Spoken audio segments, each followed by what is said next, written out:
విజయ్ దేవరకొండ రష్మిక మందనాల వివాహం వేడుకలు ముగిసినప్పటికీ అందుకు సంబంధించిన వార్తలు మాత్రం ఆగడం లేదు. తాజాగా విజయ్ భార్య రష్మికకు ఇచ్చిన వెడ్డింగ్ గిఫ్ట్ గురించి నెట్టింట ఒక ఆసక్తికరమైన చర్చ నడుస్తుంది.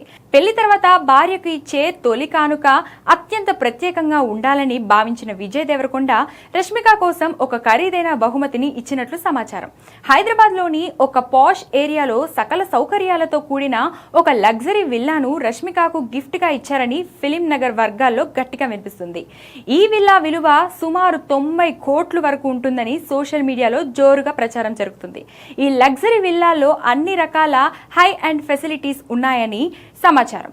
తన వ్యక్తిగత అభిరుచులకు అనుగుణంగా విజయ్ ఈ విల్లాను రష్మిక కోసం ప్రత్యేకంగా డిజైన్ చేయించారని తెలుస్తుంది. పెళ్లి ఖర్చులకే దాదాపు 20 కోట్లు వేయించిన విజయ్ ఇప్పుడు ఇంత భారీ విల్లాను కానుకగా ఇవ్వడం అందరినీ ఆశ్చర్యానికి గురిచేసింది. అయితే ఈ విల్లా గిఫ్ట్ వార్తలపై ఇప్పటివరకు అటు విజయ్ కానీ ఇటు రష్మిక కానీ అధికారికంగా స్పందించలేదు. కేవలం సోషల్ మీడియాలోనే మరియు సన్నిహిత వర్గాల్లో మాత్రమే ఈ వార్త చక్కర్లు కొడుతుంది. నిజంగానే విజయ్ ఇంతటి ఖరీదైన గిఫ్ట్ ఇచ్చారా లేదా అనేది తెలియాలంటే మరి కొద్ది రోజులు వేచి చూడాల్సిందే. ఏదేమైనా టాలీవుడ్ మోస్ట్ క్రేజీ కపుల్ గురించి వస్తున్న ఈ వార్తలు ప్రస్తుతం సోషల్ మీడియాను షేక్ చేస్తున్నాయి.